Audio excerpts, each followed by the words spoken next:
I'm going to go over 1, 2, 3, 4, 5 different devices that can handle SRS, which is stationary rope system climbing technique.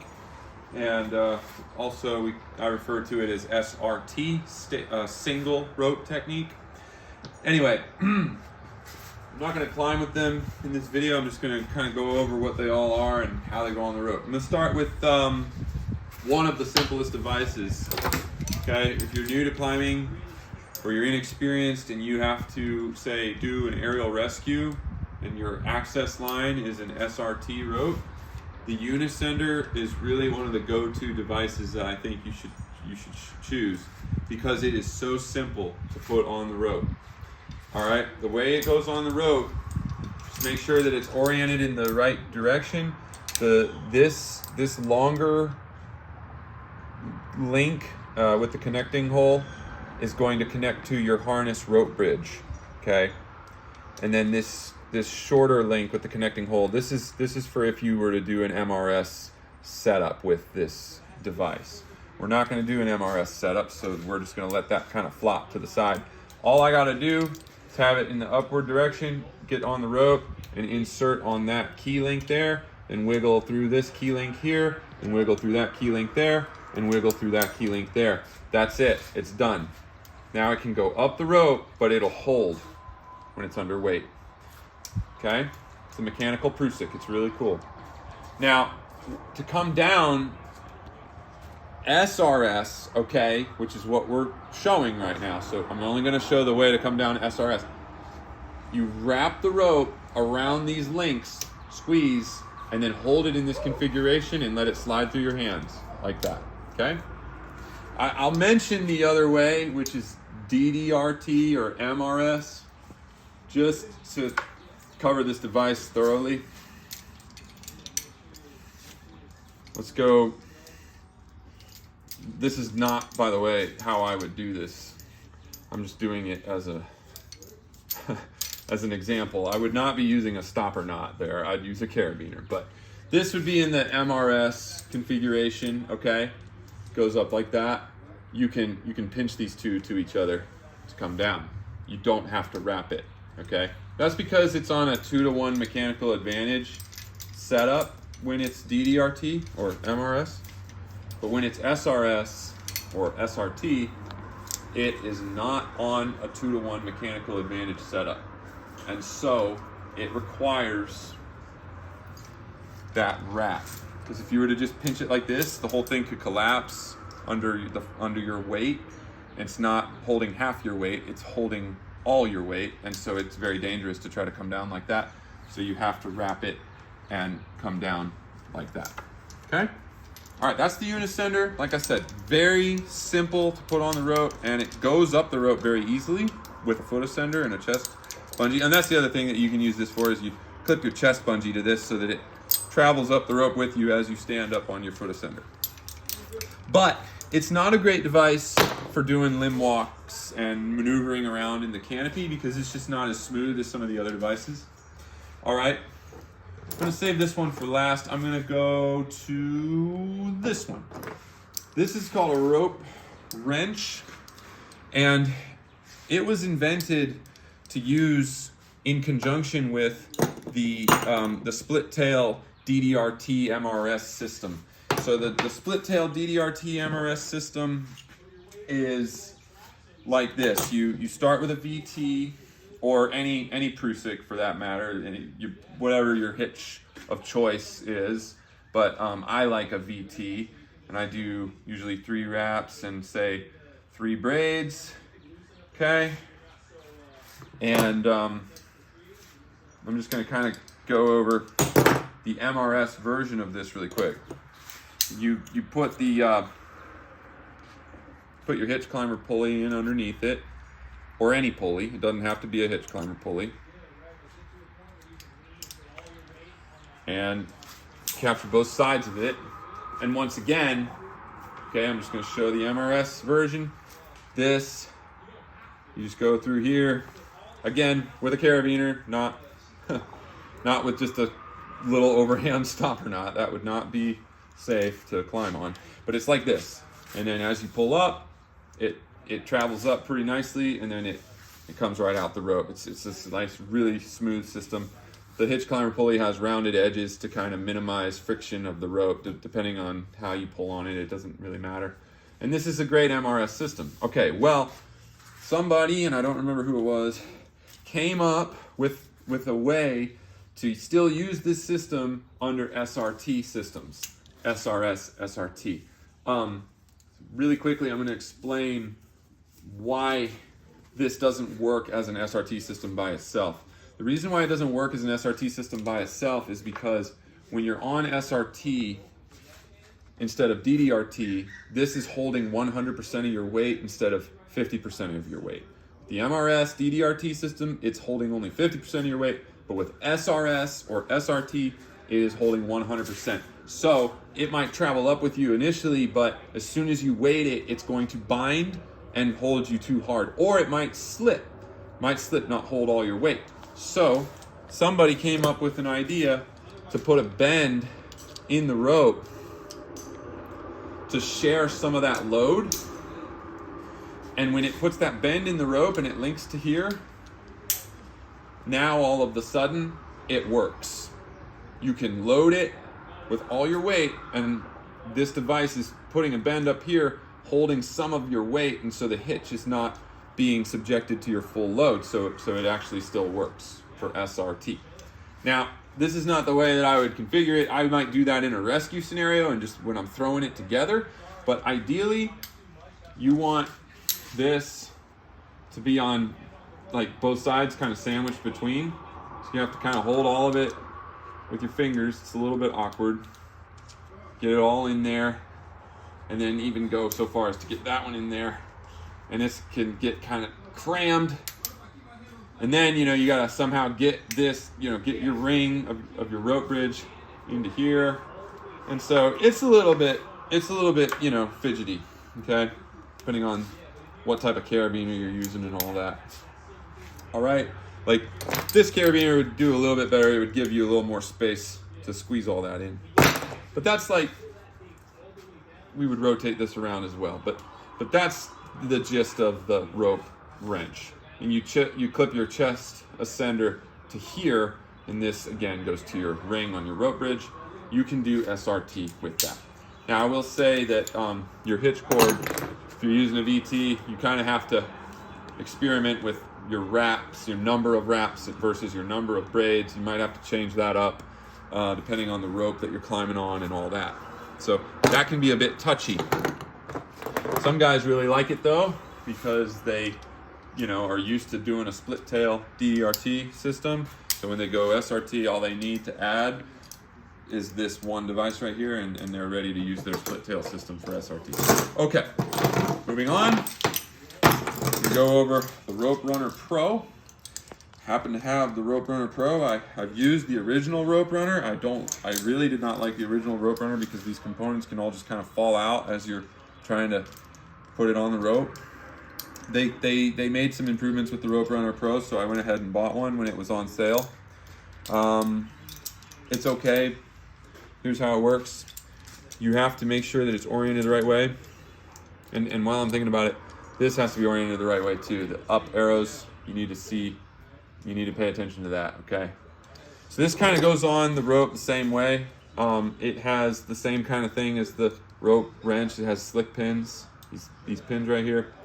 And then there's up arrows somewhere right here. Here's an up arrow, okay? But this is very confusing, and you just have to spend time with it to get used to like putting it on. You have to open this pin up to here, and then you can rotate the rope on, close it, make sure that that says up, and make sure that you're not in between the sheaves that say no rope. You want to be in between the sheaves that have a picture, a symbol of the rope on them. Just a couple of those throughout this device. I will attempt to demonstrate here. Now we're gonna open up that slick pin and open up this sheave. You can see there's a picture of a rope right there. That's because that's where the rope is supposed to go. Okay, so we opened up that sheave in the middle, and we're gonna put our rope through there. I'm going to drop it and close that slick pin all the way. And now this is our last slick pin that we got to get into the system. It's going to go in between this pulley, this floating pulley, and that plate, that friction plate. And then we have to kind of pull it back, pull that slick pin back a little bit so we can get the pulley sheave over it. And like I said, this is just it's very fidgety. It's not the best tool to get in a rescue scenario because it's going to take you, 2 minutes to put it on the rope. But once it's on the rope and assuming that it's honed in to the rope, like you've got the friction settings adjusted properly, it's very smooth. The friction settings adjust right here. And you do it on both sides, I believe. And you can make it more friction or less friction, like that. Okay? Chest ascender can connect to right here. Or I like just connect to the swivel that I leave installed with a carabiner on the device. I'll use the rope runner occasionally, but I don't like it compared to the Akimbo. Another thing that it cannot do a 3-to-1. So you cannot put, like for example, you cannot put this crick over it. This is why I don't like it as opposed to the Akimbo. If you try to put the crick over it, or any pulley somehow above, this creates a 3-to-1 mechanical advantage. So that can be very beneficial in limb walking scenarios or whatever, but it collapses the rope runner. So the manual says you cannot do this. Even though it's not totally pulling down with me just kind of pulling on it, if I had my full weight on this device right now, this would not hold me because it's pulling a strand out from underneath it. So it's not a suitable device to combine with a 3-to-1 setup unless you have a redirect pulley somewhere down here, like on your leg strap. If you put a redirect pulley down here, then you could get away with it. But then you got a whole nother pulley that you have to work with, and that keeps the device from collapsing. So again, some guys love this device, this Rope Runner Pro, but I don't think it's as good as the Akimbo, which is the next one I'm about to show. Okay, I'm just gonna kind of see again. I always have trouble with this last pulley. It takes me so long to get this thing off the rope.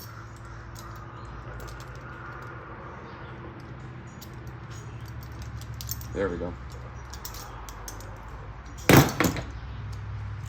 that crick off real quick. All right, this is the Akimbo. When I first started using it, I really did not like it because it's very touchy. But the more I've gotten to know the other devices and everything, I've learned that they're all touchy, and I love this Akimbo. It is so simple. Now, this is how it opens. Okay, that looked pretty simple, but you guys have a really hard time figuring out how to do that. You have to open it straight up, and then I like to take one finger on this sheave and my thumb on that sheave, and then I just kind of force them apart. And as I'm forcing them apart, I'm also pushing down. Okay, force them apart, push them down.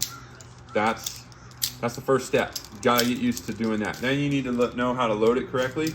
Okay, I always have it so I'm reading the lettering, Rock Exotica and Akimbo. I'm not on the dark gray side, I'm on the blue side. I'm looking at the blue side, I open it, and I'm gonna go around here, and then just come around there, and that's it. Boom, boom, close. It's on, okay? We're on the rope now, and this thing is so sweet. It's very smooth, and it can set up for 3-to-1. It does not get affected by that, so it's good to set up as a 3-to-1 as opposed to the Rope Runner Pro. All right, I love the Akimbo. It's also very compact. It's much more compact than the Rope Runner Pro, or the rope wrench for that matter. The rope wrench is like all the way up here, and that extra bit of extension can be cumbersome when you're trying to work a spar or something like that. So anyway, so we've got the Akimbo on here, bringing it off The only other thing I'm going to mention about this that you need to know is that there's friction settings. These friction settings are held by these locking tabs. You slide those locking tabs over, you pull out, you adjust. Go that way for less friction, or go this way for more friction, that way. And it tells you on here. You can see them, it's very hard to see, but there's two little pins, and they line up with those holes. You pick the setting on your upper and your lower, and you kind of play with that, and you figure out with your rope and your weight how that's going to work. Now, the Akimbo will not work with any rope. You have to match your rope to this device. So if you don't have an Akimbo yet, or you're thinking about buying all this stuff all at once, I highly recommend this device. I just would say make sure that you have a rope that'll work well with it, or be prepared to buy another rope that works well with this. And the 11 millimeter Sterling HTP works with it sometimes, but it would prefer a thicker diameter. So like 11.5 millimeter would be ideal. 12 millimeter, it can work with that, but it can't handle those thinner diameter ropes, especially if you weigh like 200 pounds like I do. So a lighter climber can get away with more on this than a heavier climber for sure. Okay? All right, so the last thing I'm gonna go over is this kind of archaic version of SRT, which is what like rock climbers figured out, and I think cavers maybe came up with it. I don't know who came up with it first, but somebody figured out how to use a Grigri-like device, and this isn't a Grigri, it's a Mad Rock Lifeguard, but it's essentially the same thing as a Grigri, which is used a lot in like rock climbing, belaying, like a top rope climber or something like that. They figured out how to use this device with a 3-to-1 above to basically ascend the rope SRT. Now, it is slow and it's very energy consuming, so it's not a great way to do it, but it does work. And in a rescue scenario, it might be your only option to get to somebody, so you should know how to do it. Take your device, your Grigri, whatever, load it on the rope like you would if you were belaying someone on top rope or about to go off and rappel. So there you go, boom. Now I've got my handle oriented so I could rappel, okay? Rappel like that, or I could belay a guy on top rope, all right? So we're there. Then take your, whatever it is, your crick or a hand ascender with a pulley beaner attached to it, or a Prusik cord with a pulley on it, or whatever you're gonna use. I'm gonna use this crick because it's got an ascender and a pulley built into one device, and it's nice and compact. But again, you can put on a Prusik cord with a pulley on it. You could even just do a carabiner up here, just floating, and drape your tail through that. Some way or another, you gotta put a redirect above your rope, above your Grigri, and then drape your tail through that redirect, and then voila, you've got 3-to-1 mechanical advantage. The cam on the device holds you from falling, so you just keep advancing that up and keep pulling, and it keeps bringing you up, okay? Like I said, not a great way to ascend SRT like an 80-foot tree or whatever, to an 80-foot tie-in point, or it's just, you're not gonna win any climbing competitions by trying to use this setup. But in a pinch, if you have to do SRS, or if you just are getting into a tree and it's a short distance and you just want to work off a 3-to-1 system, then, because 3-to-1 system is nice to work off of sometimes, then that's a great trick to know. All right, that concludes this video.